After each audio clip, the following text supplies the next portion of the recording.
Hola, ¿qué tal? Muy buenos días tengan todos ustedes. El día de hoy estamos en una de las secciones favoritas de ustedes, todo nuestro público, que se llama Viajando para Aprender. Y el día de hoy tenemos una sorpresa directamente desde Costa Rica.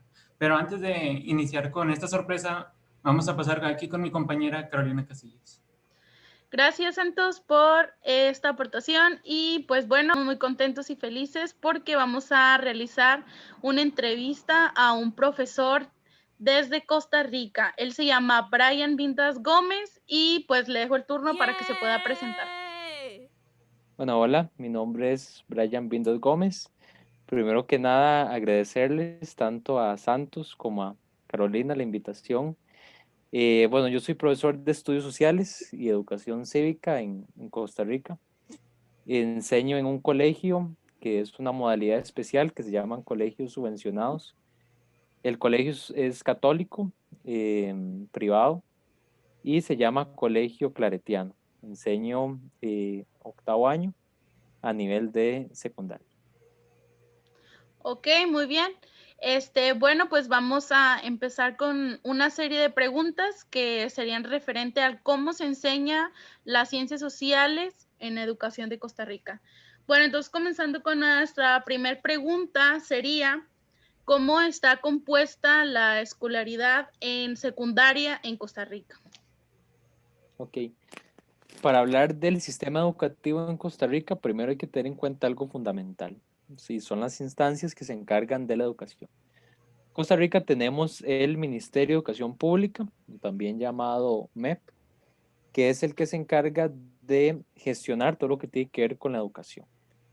Y después están los colegios y escuelas privadas. Entonces, en lo que serían las modalidades educativas, vamos a tener varias modalidades. Vamos a tener colegios públicos, vamos a tener colegios privados, colegios subvencionados, que es el al que yo pertenezco. Vamos a tener colegios técnicos, ¿verdad? Que son más años. Vamos a tener colegios que son específicamente para adultos, que son los colegios nocturnos.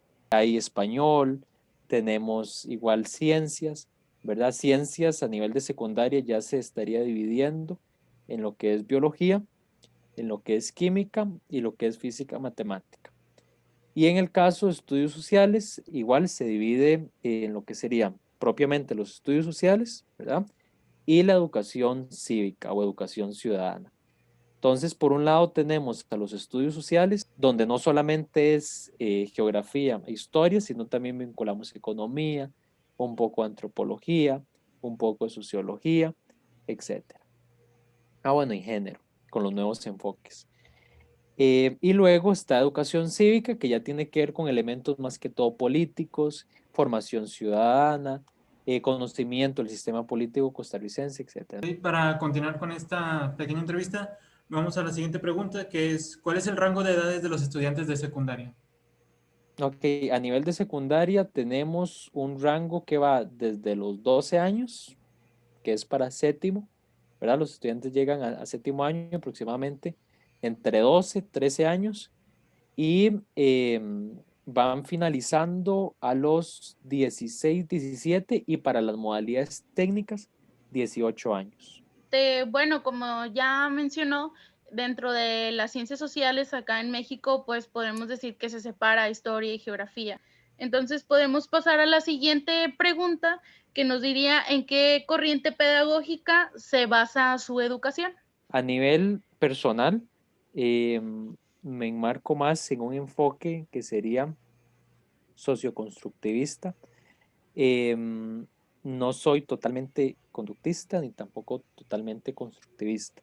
Es necesario hacer un equilibrio, ¿verdad?, entre estos dos elementos pedagógicos. Por ejemplo, lo que postula Ignacio Pozo cuando habla de la nueva cultura del aprendizaje, ya no es necesario concebir, por ejemplo, al docente como centro de los procesos de aprendizaje, sino más bien es el estudiante como centro de los procesos de enseñanza-aprendizaje. También me gustan mucho las nuevas teorías pedagógicas, por ejemplo, las teorías de la alteridad, la cual estoy desarrollando mi licenciatura, ¿verdad? Tiene mucho que ver con los enfoques de la alteridad, del conocimiento del otro. Muy bien, rescata muy bien todas las corrientes y tratan de aplicarlas para sacar lo mejor de los alumnos. Bueno, para continuar, la siguiente pregunta es la siguiente. ¿Qué actividades son las que más se suelen encargar?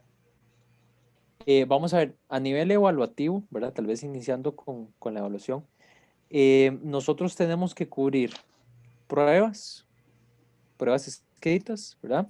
Tenemos que cubrir también trabajos extraclases, un rubro que es de asistencia, ¿verdad? Entonces, por ejemplo, bueno, las pruebas escritas más bien retoman lo que hemos ido trabajando, ¿verdad? En las clases. Desarrollamos desde diversos tipos de ítems, por ejemplo, selección única. Trabajamos también con ítems de desarrollo, ¿verdad? Cuando nos interesa más, por ejemplo, desde los estudios sociales, saber la opinión de un estudiante, saber cómo puede trabajar temas históricos, cómo los aborda, cuáles son sus perspectivas, entonces trabajamos ítems de desarrollo.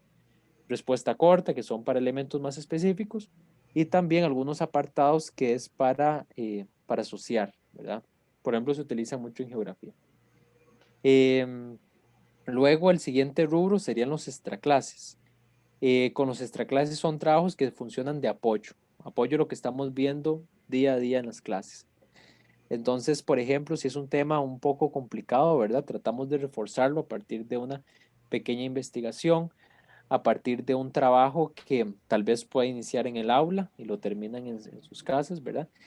Entonces, de una u otra forma, esto viene a complementar lo que vamos desarrollando día a día en las clases. Luego tenemos lo que sería el trabajo cotidiano. Entonces, la idea con sumarle mayor porcentaje al trabajo cotidiano, que es el trabajo día a día, es que precisamente se vea el aprendizaje como algo más procesual, algo que no termina en una prueba, sino que trasciende de esto. Y esto también se puede ir acompañando de tareas cortas que se les dejan a los estudiantes, trabajos de investigación y también lo que serían las actividades extracurriculares, ¿verdad? Hay colegios donde los estudiantes participan en ferias científicas, participan también de conmemoraciones especiales. Les voy a poner el ejemplo tal vez del colegio donde yo estaba. Nosotros teníamos un día que se llama el Día de la Historia. Entonces la idea con el Día de la Historia, ¿verdad? Era que seleccionáramos un periodo histórico en específico y lo recreásemos. Fuese desde una obra de teatro, fuese desde un musical, etc. Entonces, recuerdo que habíamos hecho una obra que se llamaba Terror y Miseria, relacionada con la Segunda Guerra Mundial. Entonces, habían, por ejemplo, lo que son los campos de concentración en una parte. Teníamos también, digamos, los desfiles de los militares, ¿verdad? De ese entonces. Y es una forma también más vivencial de ver la historia, ¿verdad? Algo que no solamente se queda en el libro de texto, sino que trasciende. Ok, muy bien. Bueno, continuando, pues, junto con las actividades, también es importante saber qué estrategias son las que suelen utilizar los maestros, de este ámbito de los estudios sociales y la cívica. Serían todas las estrategias de mediación, al menos en Costa Rica nosotros le llamamos así, serían estrategias de mediación pedagógica. Vamos a ver, son muy variadas porque de nuevo, todo depende de la habilidad que se quiera potencializar en los estudiantes.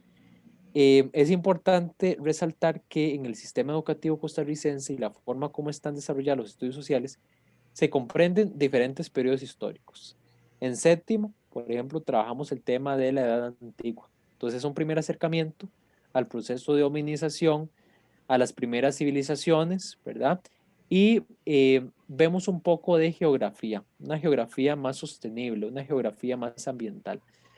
Para este tipo de temáticas, como son temáticas más abstractas, deben ser estrategias dirigidas al nivel del estudiante y que poco a poco, de acuerdo a estos niveles de desempeño, yo pueda ir potencializando más cosas, ¿verdad?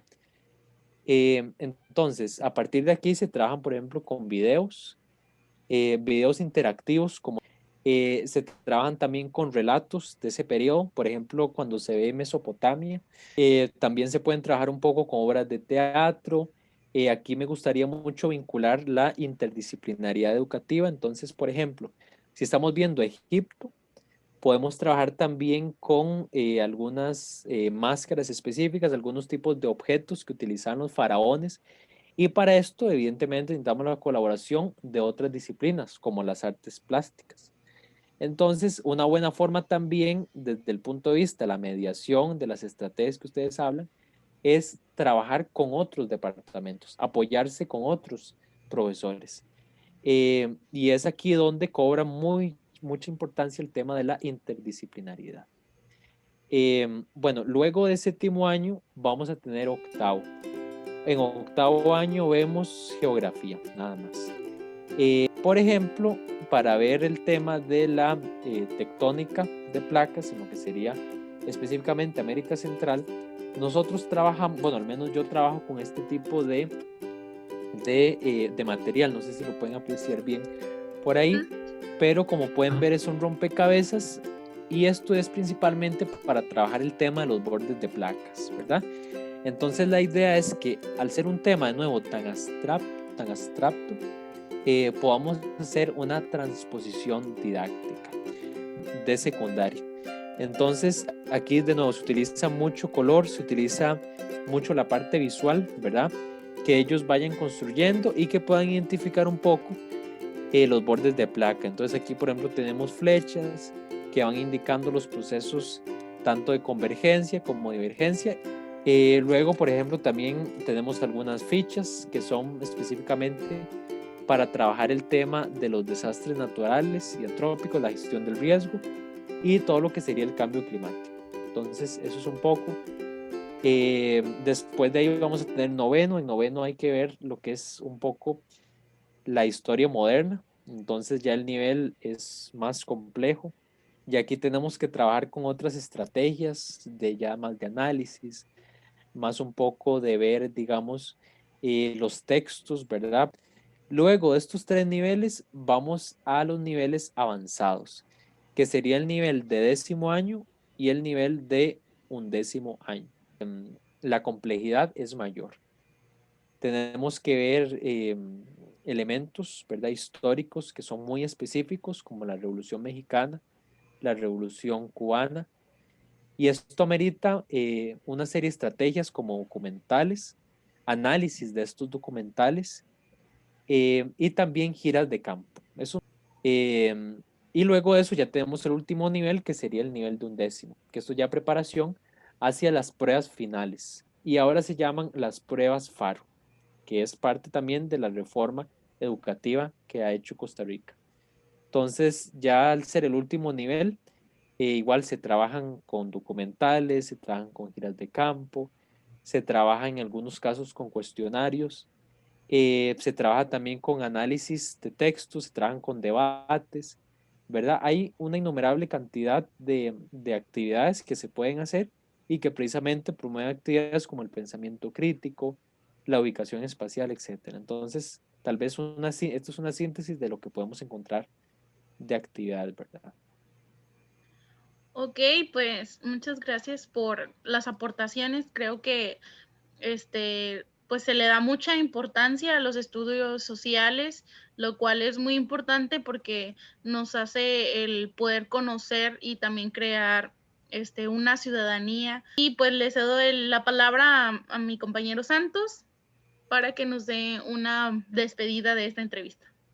Sí, también hay que le agradecemos de antemano el habernos concedido esta entrevista y no sé si tenga algún saludo que quiera enviar a algún familiar que lo esté viendo, algo así.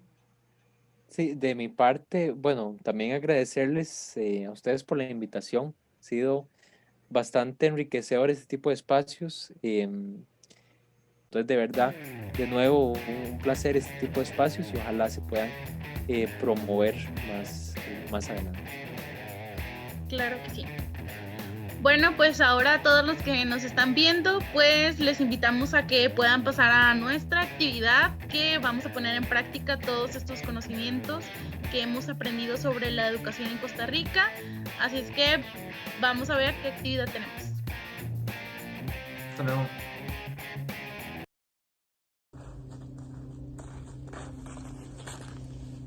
So, wollt ihr mal wissen, wie die Sekundärschule hier in Deutschland funktioniert? Dann komm mal mit.